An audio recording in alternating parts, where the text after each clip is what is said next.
You're listening to the Modern People Leader podcast, where we go behind the scenes with today's top HR leaders and work experts. We talk to them about how they've gotten to where they're at, what they do every day, and what they see coming next for the future of work. Hope you enjoy. Right before we hit record, I was just saying, Tiffany, how good it is to see you. You know, we spent, obviously, this isn't our first time sharing a stage, or this time a virtual stage, but, you know, when we do live events, we spend so much time with our panel and, you know, the prep calls, the day of, and then it's like this supercharged, like amazing feeling presenting together and engaging our community. And then poof, we move on and we get back to our lives. And so it is so nice to have you on the show today, Tiffany. You were one of my highlights of MPL Live San Francisco. So I'm super excited to go deep, just talking about you and your experience and some things that we think our audience want to hear us talk about. Well, I am so excited to be reconnected again. MPL Live was just so fun. And I was really grateful for that opportunity and the discussion. So great to see you, and congratulations on all the great things happening for you personally. We have a lot to talk about. But before Steven, we go I don't ahead. even think I shared this with you, but in my prep call with Tiffany, I don't even think we talked about podcast stuff until like 20 minutes in. I think I was like venting to Tiffany about, I think this was like when parenting started to get really hard. Yeah. And I was kind of venting about that. So yeah, it's so great to have you here. Well, I tell you what, like there are some panels and conversations where like everyone's equally engaged and, you know, contributing. And I'm not saying the other panelists weren't contributing, but there are some particularly tough questions that were being asked. And Tiffany took like literally every single one just like perfectly. And so if there's a person you want to vent to or like just bring a hard, difficult question to, Tiffany is your person based on MPL Live. And so we start every episode with what we call good news stories. So we all share a work or a personal related story from the past couple of weeks, just a way to kick things off with a little gratitude or positivity. And we prefer for our guests to go first. Okay. I have so much gratitude. I was literally reflecting on multiple good news stories, but one that really stands out to me is I got to do something with my father that I haven't done as an adult. And we took a road trip from Pittsburgh, PA, which is where I grew up, to Louisville, Kentucky, which is where he grew up and my parents grew up. And we took the dog because why not? And it was a 6-hour road trip. I did all the driving and we played all the music. So all the fun playlists, and that experience and just having that time with him was so fulfilling. And we ended up visiting some of his old haunts. We got to see where he grew up. He grew up in probably one of the toughest housing projects in Louisville, Kentucky. Wow. And he always tries to remind me, he's like, you're the first generation out of the housing projects. And I don't ever want you to forget that. That's a big part of your story and your identity. And getting to see that in person was pretty amazing. We went to his old high school. He went to high school with Muhammad Ali, which is kind of cool. So got to see the high school and see all the pictures of fame there. But yeah, it was just amazing. Got to hang out with my 94-year-old grand aunt. So it was pretty awesome. I was really grateful for the time and the one-on-one time with him. Oh my God. If my like fast forward to future old man me, which is it's not that far away, honestly. And if my daughters were to call me and they're like, Dad, let's do a road trip, I would be like, oh my God, this is the best thing ever. So I love that. I love that good news story. I've got two pretty quick ones, work related. We are with MPL Live top of mind. You know, we had San Francisco, that was June 5th. Tiffany and the panel crushed it. We broke all of our records in San Francisco. And now we have New York lined up, and I just updated the P&L, and financially speaking, we've already surpassed San Francisco. sold out sponsorships, beautiful venue, with CLA and just right across the street from Grand Central Station. Like the panel, we're meeting next week to kick off on the topics and questions. And so all in all, I guess my good news is we're seeing some great traction with MPL Live New York City. Amazing. And super excited about that. And then my personal good news is I'm kicking off my third vibe coding project. If you're not familiar with vibe coding, or you haven't heard an episode where Daniel and I were geeking out about, this is where any lay person can use Gen AI tools to literally develop software just by using text and prompting. And so it's been pretty cool. This is my third one, and I'm now getting to like more advanced workflow automation features with Zapier. This one's going to be a template and resources hub. So first I did my website, then a newsletter and Beehive, and now this is just like another website. Kind of nerdy, but that's my personal good news for today. Love it. I'm like avoiding every temptation to ask more questions. I'll do that offline. So many. So I was looking back at MPL's big goals for 2025, and like every other company, revenue is a key metric for us. And yesterday we officially crossed our 2025 revenue target. So with Let's 4.5 go. months still left in the year, we've made a lot of progress. We've been working really hard, very hard, like everybody. We have a team now. It's not only is it just me and Steven, but we have 2 people that are helping us with all other areas of the business, V and Regina. I know they'll listen to this, so shout out to them. Major shout out. I feel like if January me could see that we've already hit our revenue target, he'd be very pumped. So I'm trying to just like soak it in. I feel like it's easy to like have that constantly moving goalpost and never feeling satisfied. And honestly, like I had been feeling like that the last like week or two, because you're like in the daily grind of it and you're like, man, like we haven't even like made any progress. Like, what are we doing?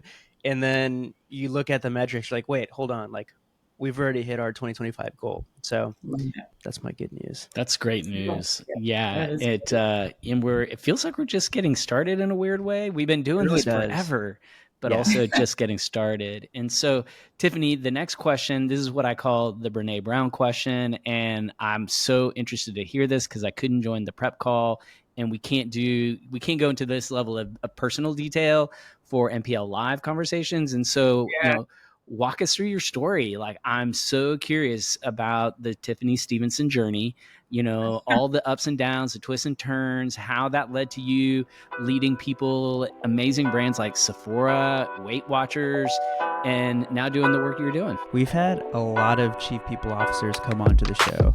And if there's one thing that they have in common, it's that they run their org their way. I think of people like Crystal Boyson at Sprout Social, who completely rethought performance reviews for her company, ditched long-form questions, created 3 clear ratings, which they then can auto-calculate into a final rating. I think of Carmel Galvin from Klaviyo, who ditched the generic way of measuring quality of hire and built a custom framework tailored to each team. I think of Jessica Zvan, who tracks LTV to ECAC to evaluate every single manager. Like, these are the exact kinds of people leaders who wish they had a tool like ChartHop. And for those of you who aren't familiar with ChartHop, ChartHop is a flexible people ops platform and HRIS that brings in all of your people and business data into one place. So think, HRIS plus having the ability to bring in data from places like Salesforce. And they let you customize key processes like headcount planning, compensation, performance, and engagement exactly the way that you want it. No rigid templates, no one-size-fits-all playbook, just the flexibility to build the systems that you truly believe in. With ChartHop, you can really run your org your way. If their platform sounds like something that you want to learn more about, I highly recommend that you go request a demo.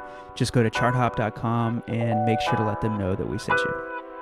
Well, there's so much to cover. I'm like, we probably need a podcast for each chapter, but I would probably say like the one thing I learned really early in my career is that old adage that culture eats strategy for breakfast. And that is a true statement. And my pursuit of it is probably like how I would summarize my career. So like first role out of college was in Las Vegas, working for the Mirage Resorts in hotel management. At that time, we were considered sort of the top of the hotel experience, food chain, and we were opening up at that time Bellagio and Beau Rivage in Biloxi, Mississippi. Not sure if you've heard of that. And I was really like learning about the importance of having clarity around your talent strategy as they were kind of moving into this like rapid growth stage, and getting people to buy in and sort of lend their craft to these new hotels, or if you weren't moving to the new hotel, feeling really good about what you were doing in your current role, really created a lot of headwinds for us going through that process. And I think that was sort of my first exposure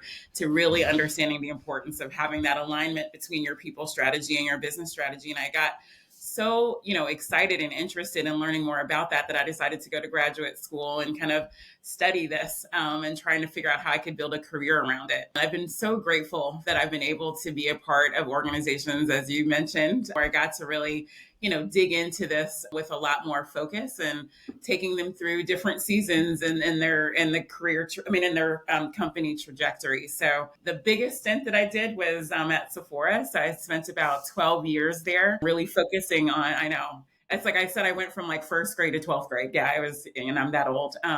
But focusing on their talent development strategy. And during this time, they were sort of focused on just being sort of a US focused business. And in those 12 years, I really got to be a part of a pretty big expansion, watching them move into Canada, Brazil, Mexico, also helping to open a shop within a shop, which at the time was at JCPenney's, and now they've kind of moved on, and so they have a new partnership with Kohl's.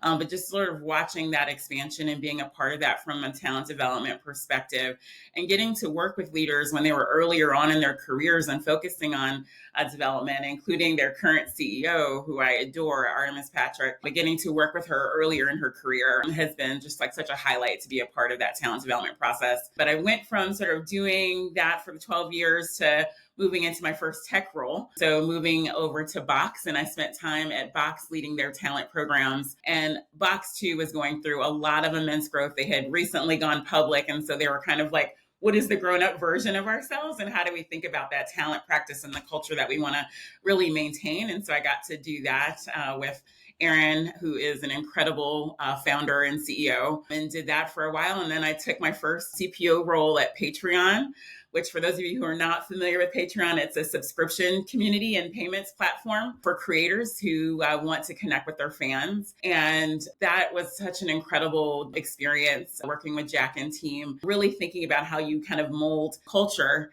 and thinking about that to solve a business problem that they had, which was really making their payments and community platform more modernized and stable to be able to support their growth. And I'm so excited. They just announced that they hit $10 billion paid out to creators, which means that something is going right over there, which is really exciting. And that gets me to my most recent CPO role at Weight Watchers, where I just had the most incredible opportunity to lead what I would say is the biggest and largest business transformation for this 62-year-old company that they had ever experienced. So just helping to modernize the business model, helping them to stabilize in a highly leveraged debt environment as a global business. So once again, being able to look into their culture and DNA and really thinking about how you use that to point forward. So that is sort of a summary of what I've been up to. And now more recently, I'm advising a few companies, taking some of those experiences. But I'm very grateful to have led through all different seasons of businesses, from early to late stage and all kinds of seasons in between. So grateful for all of that. Yeah, we were saying in the background, we have our internal notes that it's literally a who's who of brands. Like, I mean, all a Patreon, like, that's a great brand. Box, Sephora. I mean, I could go on and on. Something we talked about last time we caught up was this is the first time that you're taking a break in your career. And I guess share a little bit more about that. Like, how has that been? Like, is that like disorienting? Like, I know for me, being somebody that always has to be doing something, sometimes it can be hard for me to just like do nothing. Has that been your experience, or have you just been loving it? It was disruptive the first couple of weeks. I think you still, you have that natural instinct to turn on all your devices and get started. And then you're like, wait, get started with what?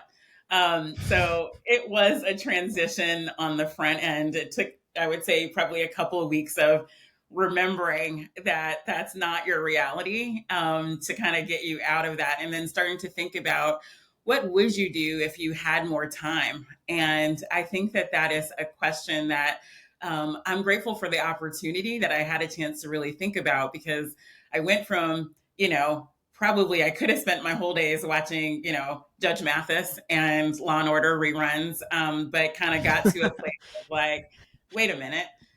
You have some time. What are some things that you would like to see happen? And I kind of shared that in one of my good news stories. So I definitely had a wonderful opportunity to spend time with people that I love and I care about, and do that in a way where it's not a quick vacation, but you actually have time to do things with intention.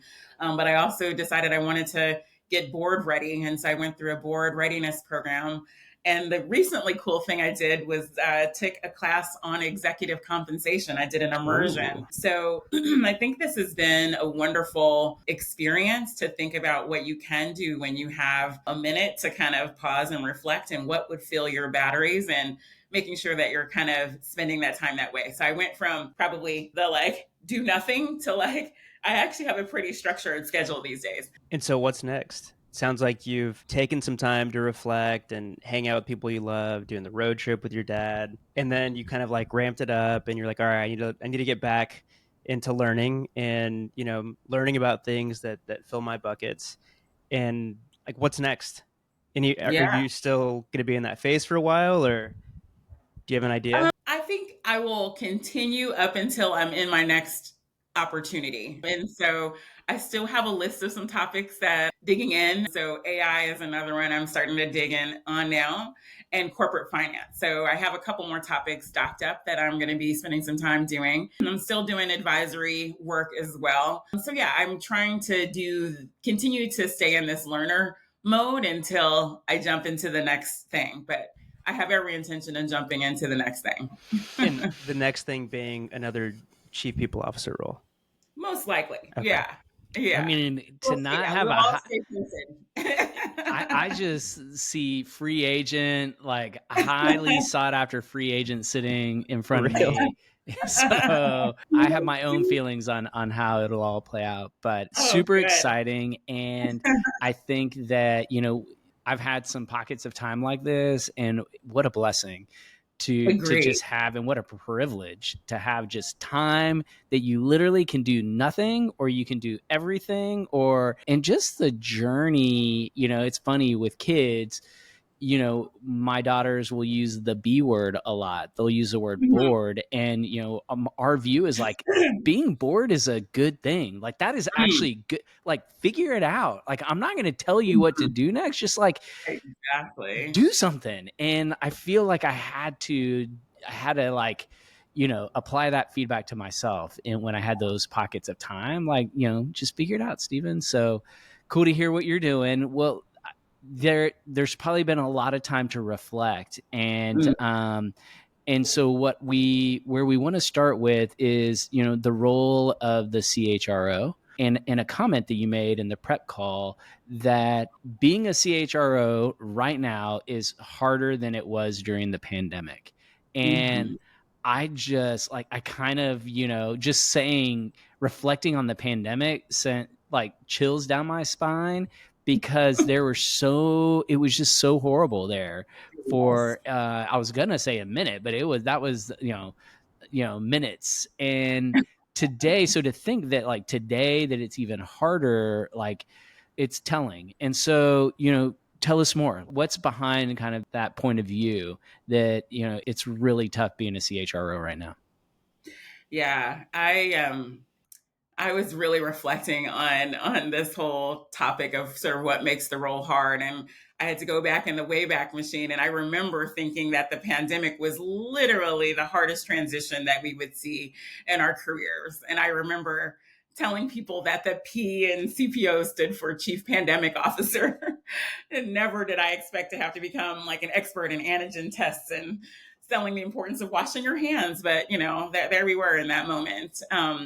But I recall that, like, in that moment, I would say one of the biggest shifts that we were making was really forcing us to think about a new business reality. And that new business reality was really centered around providing just even more flexibility in the workplace, bringing more vulnerability and more humanity into our leadership practice, and really making sure that our leaders were prepared and enabled to do that. And that we were able to lead distributed teams and really building that cultural connection and performance. So even though we've gotten through the pandemic, like those principles are still very much a part of what a CHRO is now having to navigate. But there's so many other things that are now layering on top of it. And I think that's what's making it hard right now. AI, as we all know, is sort of one of the bigger things. And it's truly, I think it's proving to be sort of one of the biggest disruptions to how we operate since the digital revolution began. And I think it's more because it's creating a blend of outcomes that sort of blends the lines between just like physical and digital spaces in ways that are just constantly evolving. And I think that's requiring just constant adaptation and adoption to remain competitive. So the CHRO is sort of sitting in the middle of that, really helping to make sure that you're putting the right decisions in place to be able to move with the team. And if that's not enough, we're also dealing with like a flurry of other issues that are requiring our organizations to be nimble, which include trade policies and tariffs, high inflation and, volatile interest rates, reduce consumer spending, increase borrowing costs, and uncertainty in financial markets. I think that those things are really requiring and putting pressure on the CEO to be able to operate at a lower cost base because they just don't know how, what might change. And so the CHRO has to be in the center of a lot of those decisions. And then from a US perspective, there's just general policy, changes that are coming out of this administration, which are impacting things like DEI and ESG. So those are also requiring active pivots. So I think it's creating just new operating playbooks. And the CHRO is sort of caught in the middle of sort of the world we left behind with pandemic, which was around, we want to be this caring and thoughtful leader for our teams, all of these things, but we're having to now do it in this context. And I don't even know that a lot of CHROs even took a break from the pandemic to even physically recover. So I think it's all of that combined that I think is making it really, really hard. I think you said in our last call that because of everything you just mentioned, a lot of CHROs are questioning whether they even have the energy to take the next chapter. And so I'm curious, like if we had to like reframe that and have like a more excited point of view, what would be your thoughts? Like, how can we reframe this? Yeah, I think going through a pretty big transition in the last company that I worked for, I think in every season, there is something new to learn. And I think that, as I said, when you think about sort of the digital transformation that's happening, this is probably one of the biggest chapters. When we look back, 50 years from now, the advent of AI is probably going to be one of the biggest chapters in that book. So being on sort of the front end and really having the opportunity to learn and influence this and making sure that all the principles that inspired us to do this work to begin with, which was probably centered around the humanity of the people that we work for and with, while also thinking about the performance of the companies that we're working for and that we're building better products and better tools and solutions when you put all those together.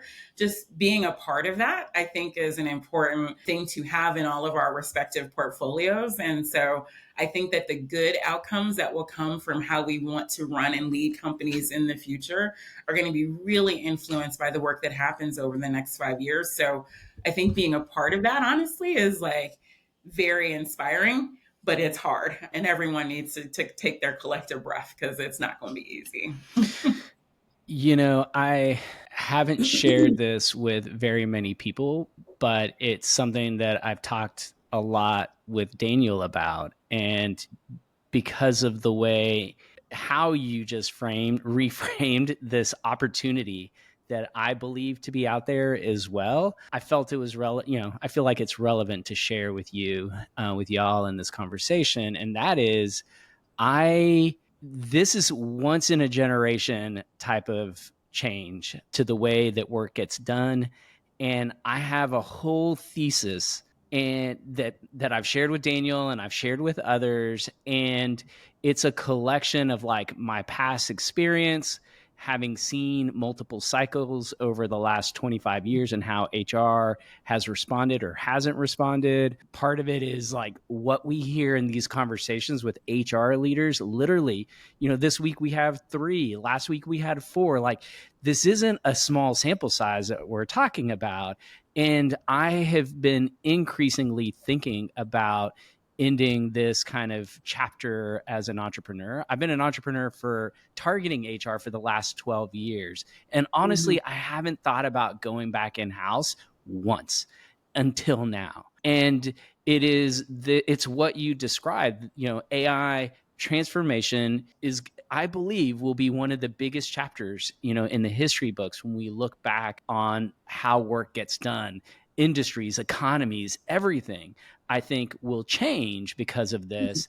And, those in these generational shifts, in my experience, it's the people that are doing the work that have the most exciting point of view, the scariest sometimes, but also the most exciting. And so because of that, like, I've thought to myself, like, I've got an entrepreneurial skill set. I can have a founder kind of business mentality. That's just how I look at the world. I now have some technical chops because of some of this AI stuff we're learning. And it's like, maybe I should take that and go inside a company and help them redefine what they're doing. Or for the companies that already have a leading edge, like, amplify that. And so I agree with you completely. I think that there's a lot of noise though. And, you mentioned some of it, like the economic pressures, the policy changes, like even understanding the AI tech stack. Like, that seems like within the last week, ChatGPT has launched, version 5, huge release. I haven't even dug into that. And Daniel and I do this stuff every single day. Claude has announced kind of 2 major product enhancements. And so like, that's just a ton of noise. And so in your mind, like, what is the stabilizing force, or where can I get to this Zen place where I can start to like let the anxieties and fear kind of, fade away, and I can find a little bit of focus on how I, as an HR leader, might be able to move forward? How can we anchor ourselves really into the opportunity that you're talking about? I think if I had to answer this with 2 lenses, so us as professionals, so what's our individual mandate, as well as the companies that we support, I think it's getting clear on your core purpose, why you exist, what problems that you, Stephen, were uniquely put on this earth to uniquely resolve. So I think whether you're talking about sort of you individually as in your professional journey, or in the spaces that we occupy, while we can't necessarily resolve some of the external pressures and instabilities that we might feel, or the speed with which some of these things are coming, I think that we can use our collective power as a leadership team, if we're talking about it from a company perspective, to create this internal cover for our teams by being sort of relentlessly focused on our own path, the unique path that brought us there in the first place, as well as our individuals, and kind of honoring that true north. And I don't think that it's just like hocus pocus or manifestation. I think it's really being your own barometer on what's important to get right and running quickly against that goalpost. Coming back to my Louisville road trip story. So as I said, our family is from there. And the Kentucky Derby is always the thing. That's what Louisville is known for. In that Derby environment, the horses have horse blinders on. And the reason why they have those horse blinders is that it limits their field of vision, preventing them from seeing things on the sides and behind. And it's not done because they don't want the horse to have vision, but it's that you want the horse to have a very focused vision on what's in front of them. And it's used to enhance focus and reduce those distractions and prevent spooking. And I think that we have a lot to learn from this practice, whether we're talking about personally or as organizations. It's not intended to pretend that there aren't things happening, but it's really around narrowing the focus and being really intentional about that focus and minimizing those distractions. And in some cases, it's building our team's confidence that in spite of all those things, we believe that if we get these things done and we execute them incredibly well, that it's going to get us to that destination. Those are confidence builds that allow us to kind of weather the storm when things are a little bit squirrely all over the place, and making sure that we get to our goals. I think that that's just as important for us as individuals as it is for the organizations that we support. What would you say your individual purpose or mission is now? Have you had some time to think about like how that statement has, how you would have revised it like in the last year versus maybe 5 years ago when you were taking a look at that? Yeah, I've really been thinking about it quite a lot. And I think the board service, I think, has, in thinking about sort of how you prepare for something like that. Like, what is the thing that you think that you're uniquely set to do? And I think one of the things that, my experience has sort of laddered up to is leading people through business transformations with effective human capital strategy. And I think that transformations look different for every season. So you take a Weight Watchers, for example, and it was very much, around sort of revisiting and reimagining sort of what the product can be and what it looks like and why it matters, and being a part of that shift while also managing a pretty highly leveraged environment, to thinking about the work that I've done in earlier stage founder led companies that are trying to get to a place where they're ready to go public, to a box again that was newly public and trying to think about sort of how to get to that next chapter. And so I think that that is the thing that inspires me, is how do you create systems and cultural systems that enable the right business transformations and get them ready for whatever is coming next. And so that's the work that I really do think is my purpose. And it gets me excited 10 out of 10 times. So There's something amazing happens when you invest the time. And I haven't always been successful in defining my purpose, because that can be a very nebulous thing, and it can be like a really lofty thing. I feel like younger versions of me would have been like a 8-year-old kid, like, I want to be like some insert ridiculous like job or role when I grow up.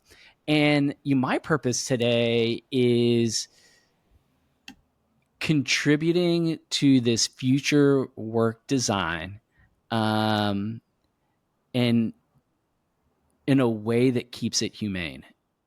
I think that's the most simple way of describing my purpose right now. Love that. And so, but I found that because I invested time, I started working with these tools, I started digging into these conversations that we have. And what I love about your story is that in your time off, you've taken this board service training. I want to hear more about this, by the way. Yeah. But before that, like, you obviously are privy to like the impact that AI is going to have. And the interesting thing to me is that you chose two things to invest time, participating in boards that, at least for the foreseeable future, will involve humans. I think the same holds true with executive compensation, because with compensation, there's a lot of data out there.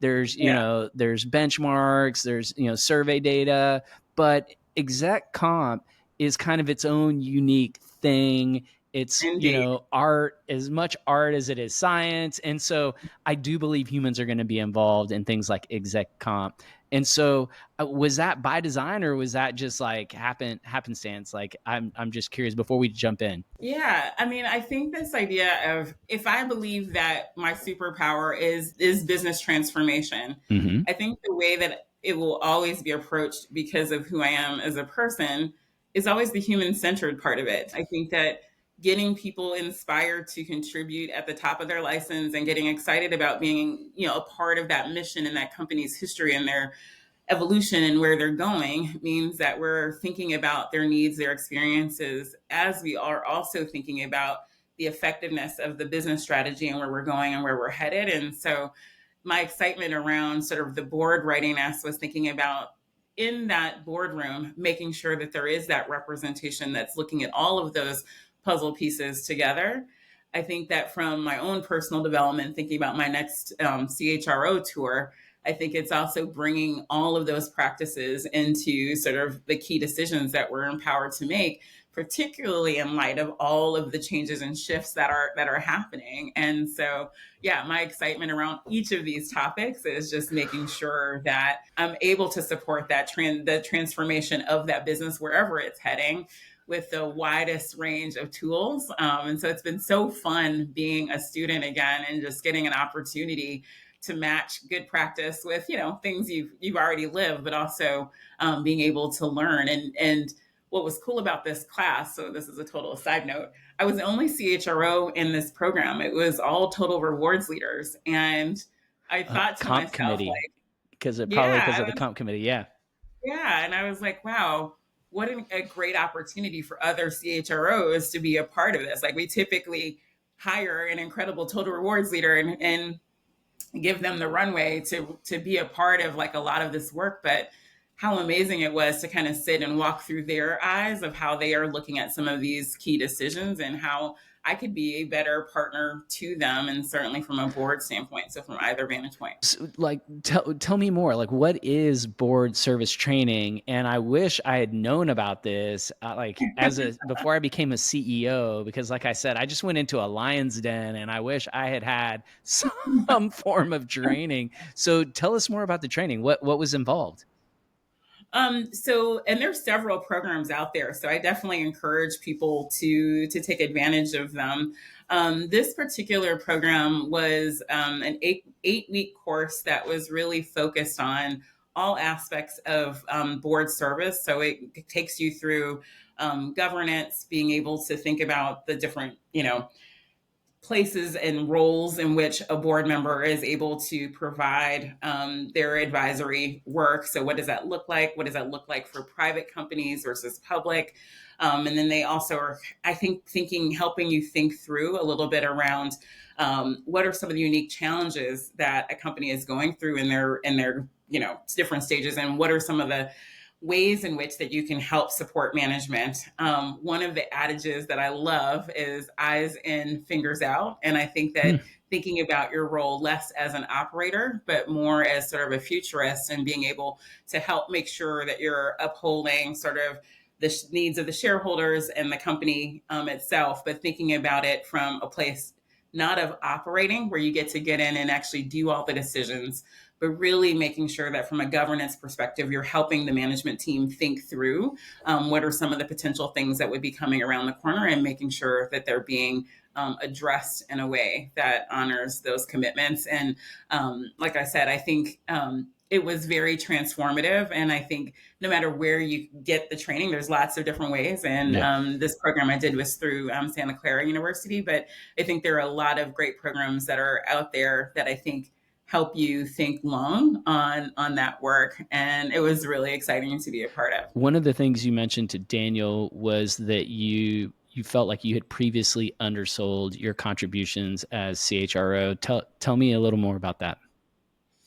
Yeah, I think that in a CHRO's role, I think that you're coming at the problem from sort of the people strategy perspective. So you hope that there's clarity on the strategy itself, mission, vision are clear, and you're looking at a pretty, finite set of decision points around who you're bringing on, the environment that you're creating for them, having the systems in place to make sure that they're able to deliver against the strategy. I think that not sitting in the role of operations that's like focused more on the revenue driving, I think that sometimes you almost can minimize the impact of sort of the role that you play in sort of ensuring that the company is literally in a good space for a longer arc. I think folks that sit in the CHRO role are already thinking what's happening 3 to 5 years in the future, because so much of it has an impact on talent. And I think sometimes you can get into the habit of kind of letting other folks across the leadership team sort of represent that in board settings and things like that. And so I think I came out of the board training experience thinking about it almost in reverse, and that really making sure that the talent strategy is really sitting hand in hand with sort of, where are we going? What are we doing? Why do we think that we're going to be successful? How are we going to do it in the most profitable way? That people strategy is sitting right there hand in hand with that.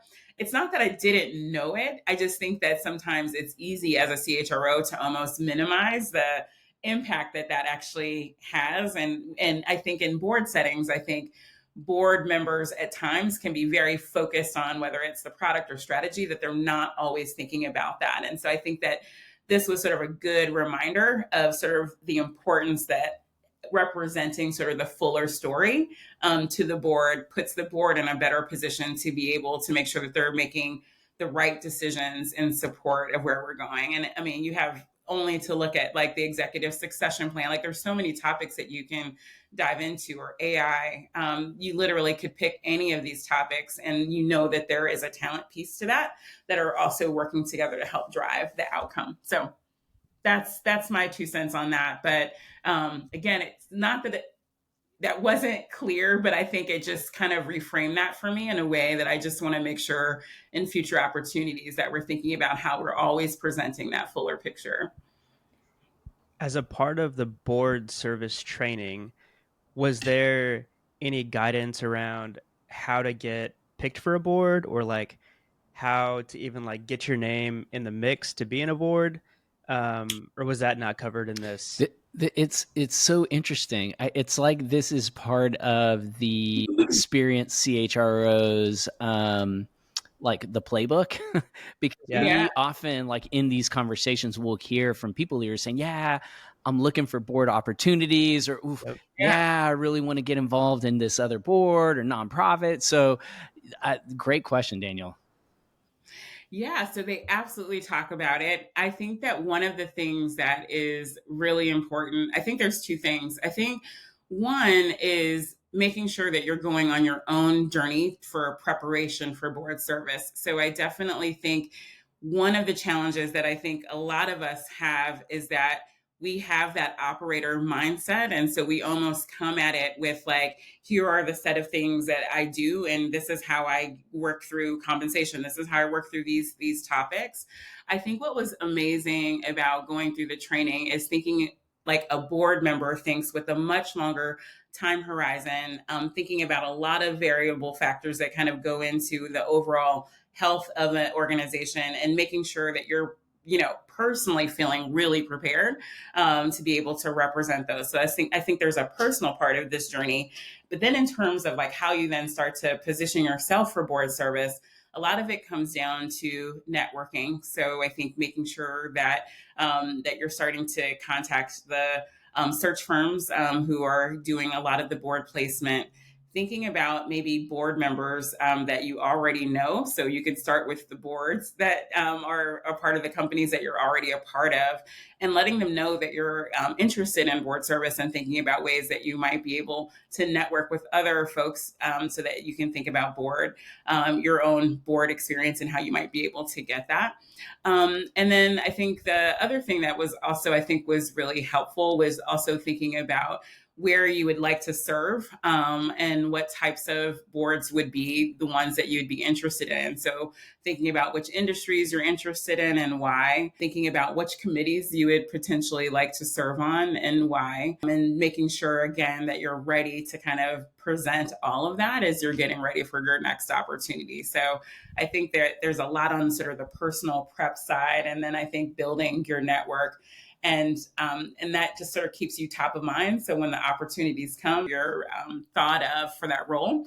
The one thing that I also thought was pretty exciting was they mentioned that people finally are starting to think about CHROs as being incredibly valuable for board service, where I would say before, I think people thought of CHROs more as operators. It's the person, you just want to make sure that a company has a great CHRO, but you're not necessarily thinking about what that expertise brings to board service. So I think that trend is starting to change.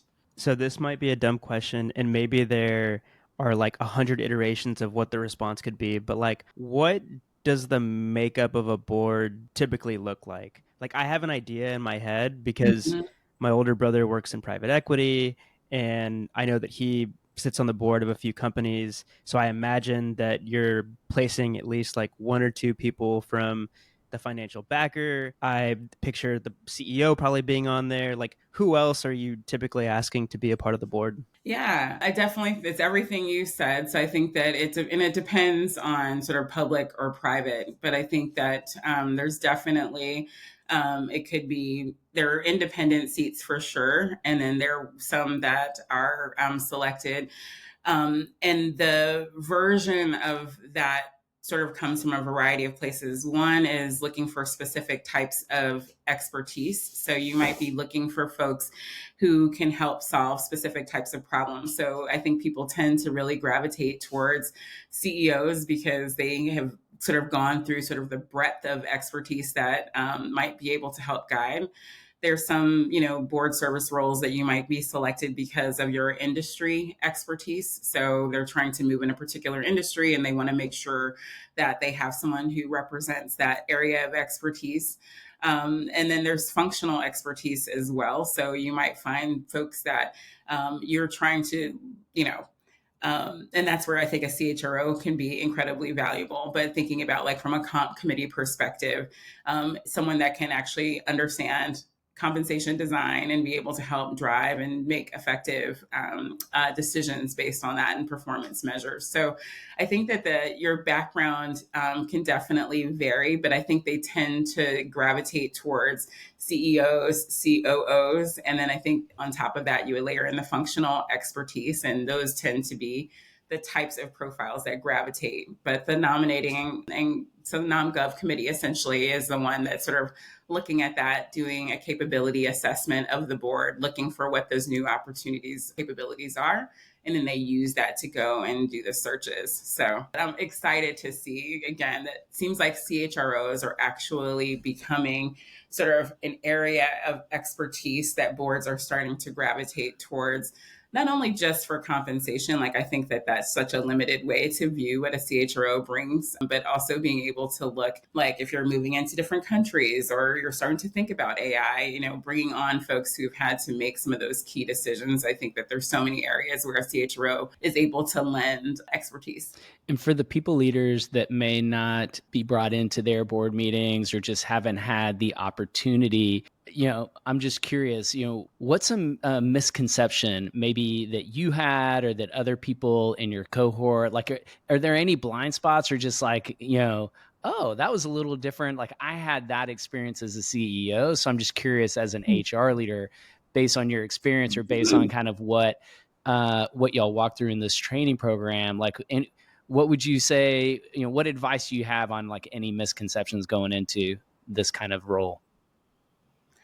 Yeah, I mean, I think the one is, I think the board work is I know this is gonna sound so basic, but the board service is a tremendous amount of time and it's a tremendous amount of investment. And the reason why I say that is that I think some people assume that the board service sort of extends to these quarterly meetings that happen and you prepare everyone's a part of like preparing for the presentation and getting ready for that, or you're preparing for a comp committee meeting or XYZ committee meeting, and that's it.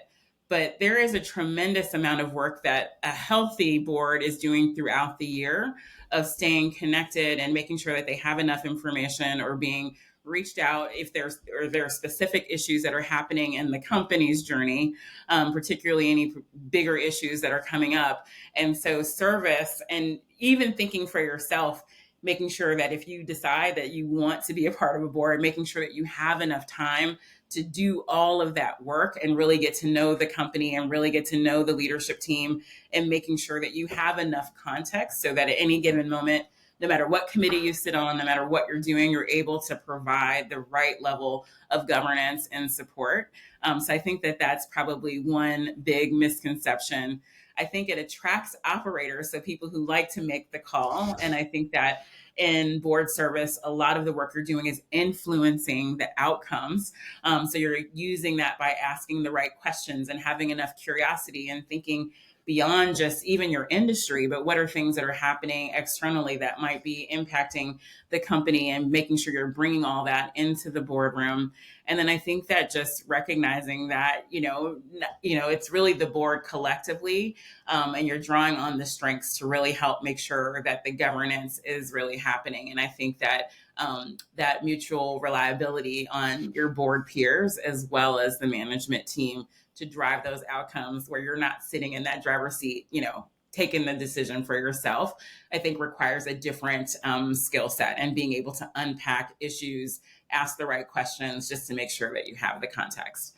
So wow, those are some. I'm glad I squeezed that question in, because if you haven't been through it, like having been through it, like everything you said makes a lot of sense. And that was a misconception. But I can share more thoughts offline, but I think it should be part of the playbook, first of all, for HR leaders out there that really want to lean in kind of like the leadership aspect, and some of the things that you just mentioned. But it is a huge, huge time commitment. And I think that can be a blind spot at times. And with that, we're officially at the point in the conversation where we have to, start bringing things to a close. Before we can do that, though, we have a few more traditions that we want to share with you, Tiffany. The next one is what we call rapid fire questions. Same set of questions we ask every people leader that joins us. You ready for this?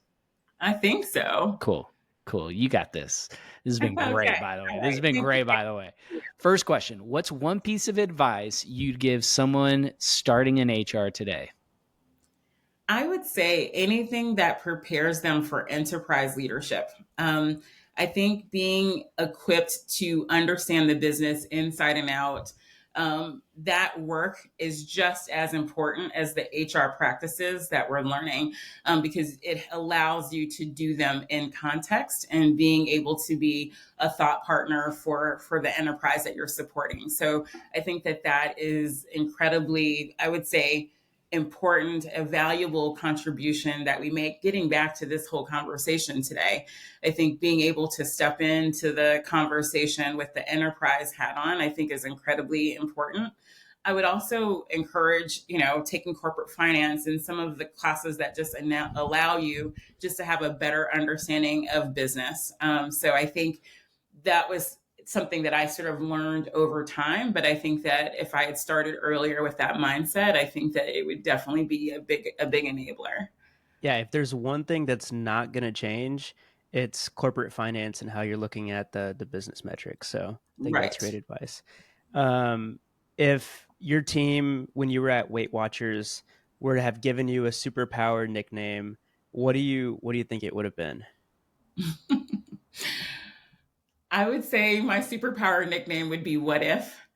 I definitely was someone who liked to think about, well, what if we did this? What if we didn't have this as a barrier?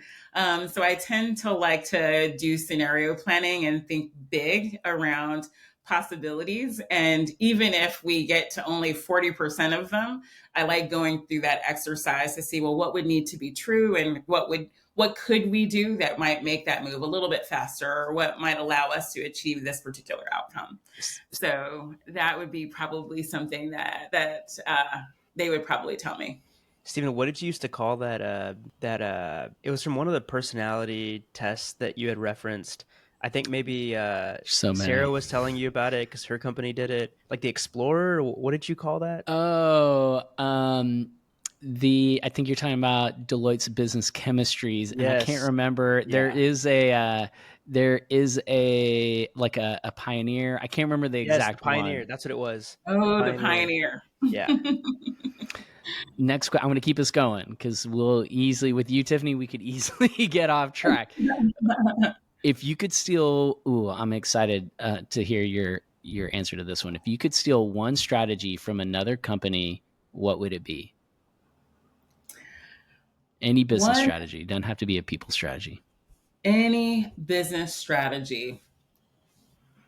I think the strategy that I always am impressed by is when a company is able to rapidly iterate on product solutions.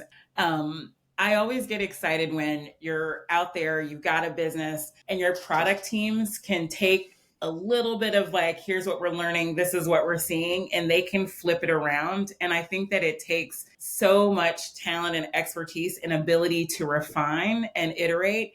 And when you have that going and you can move super quickly and turn on a dime, I'm always impressed on the organizations that are able to do that super, super quickly. So whatever that secret sauce is that makes that move, I'm very, very impressed by that. You have me like running through every episode that we've ever done and like trying to think of examples. I'm gonna put together a list and I'll follow up with you. I feel like there's a couple that I could name drop. I love it. I think that always, to me, and I think that just shows the health of that organization when they're able to move with such velocity. So always excited about that. Last rapid fire question. Who do we need to bring onto the podcast next? If you haven't already, I would invite Danielle Sutton, who's the CHRO of Pinterest. Ooh.